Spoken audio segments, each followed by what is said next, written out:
Fala aí, Playboyzada, esse é o Mundo na Disciplina e hoje é o dia de número 57 do nosso diário de bordo. E hoje eu gostaria de conversar com vocês sobre o valor das republicações em quadrinhos.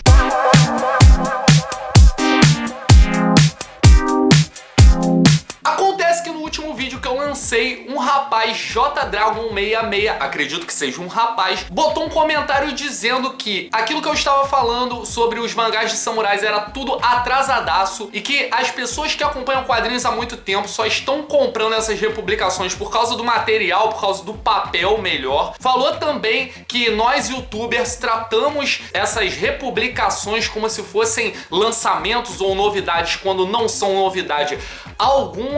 Por que nenhum youtuber fala disso? Reclamou de todo tipo de republicação e por fim ele perguntou que ele gostaria muito de saber por que Akira não é republicado e essas outras coisas são republicadas. Então o que eu quero fazer nesse vídeo aqui de maneira rápida é falar com vocês sobre os pontos positivos que eu vejo nas republicações de quadrinhos e o problema mais grave que eu entendo que existe nessas republicações. No final você deixa seu comentário aí e dá sua opinião, porque esses vídeos eles servem mesmo pra gente trocar ideia e sempre funcionam muito bem. Vamos lá. Cara, com relação às republicações, eu tenho que dizer pra vocês que eu sou muito a favor da maioria delas. Eu vou contar pra vocês uma pequena história relacionada a samurais, que foi o tema do último vídeo. Um outro mangá de samurai que eu gosto muito, que assim, eu aclamo, é Samurai X, o Rurouni Kenshin. E o que acontece? Na época em que foi lançado aqui pela primeira vez, eu li o Rurouni Kenshin inteiro. Eu já tinha visto uma parte da história que sai no mangá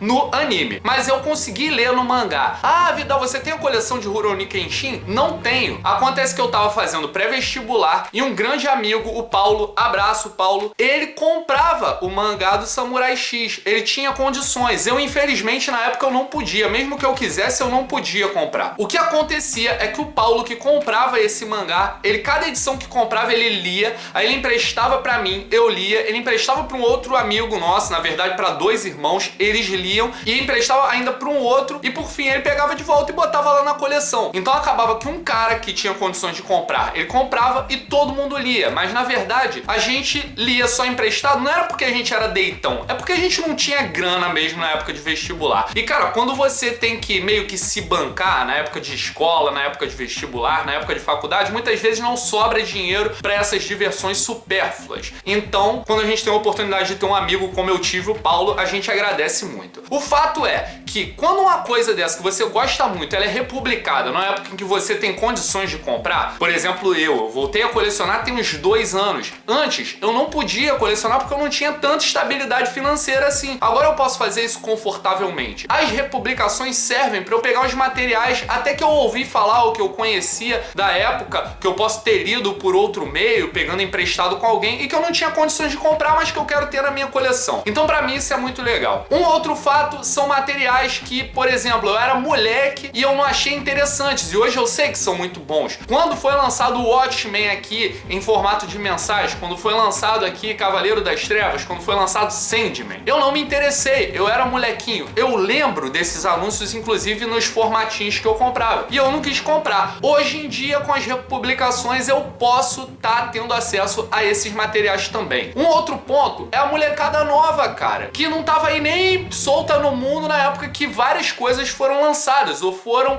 publicadas aqui no Brasil. E essa galera, essa molecada que tá chegando, eles têm que ter acesso a bons materiais também. Então as republicações servem para atender todas essas demandas. São bem legais. Eu acho que até o cara que já tem, e ele tem condições de pagar por um material melhor e ele quer ter aquilo ali bonitinho na estante, guardado, mesmo que ele compre e não vai ler porque já leu muitas vezes, tem gente que faz isso. Não tem problema, a grana do cara ele gasta como ele quiser. Eu acho que o problema principal em relação a isso, como eu já falei inclusive no vídeo da bolha dos quadrinhos, eu não tô falando nem de uma bolha de especulação, mas numa bolha de mercado mesmo. É a quantidade de republicações que tá acontecendo. Porque a verdade é que hoje em dia a gente só compra republicações. Isso é um ponto importante. Até os encadernados da nova Marvel, eles são republicações, porque na verdade eles já saíram como novidade aqui no Brasil, quando eles saíram em mensais. Aí você vai me dizer, ah, mas novidade é aqui no Brasil, porque eles chegam aqui com um grande atraso em relação ao seu lançamento nos dos Estados Unidos. É fato, é o tipo de coisa que não dá pra mudar. Porém, eles chegam aqui num momento que é o momento de lançamento, geralmente em mensais. E aí depois eles vêm encadernado e a gente sabe que a maioria do público prefere comprar encadernado. Ok, não tenho nada contra. Um encadernado já é uma republicação. A questão é que tem tanta coisa sendo lançada que quando o cara é colecionador, e principalmente se ele é colecionador, ele não tá mais conseguindo acompanhar tudo isso. As coleções, os encadernados das mais diferentes linhas, cara, isso dá muita grana e os valores estão aumentando ao longo do tempo. Então eu acho que as editoras elas podiam pensar em dosar melhor essas republicações, né? Ou ter um maior espaçamento para que os colecionadores pudessem acompanhar de uma maneira mais interessante, né? Ou de uma maneira mais intensa, sem ter que escolher que título vai estar comprando ou não. A verdade é que é o seguinte, essa grande quantidade, ela afeta os colecionadores que gostariam de pegar tudo. Mas o público que não é colecionador e que escolhe uma coisa ou outra para comprar, não tá nem ligando. Para esse público, pra galera que tá começando,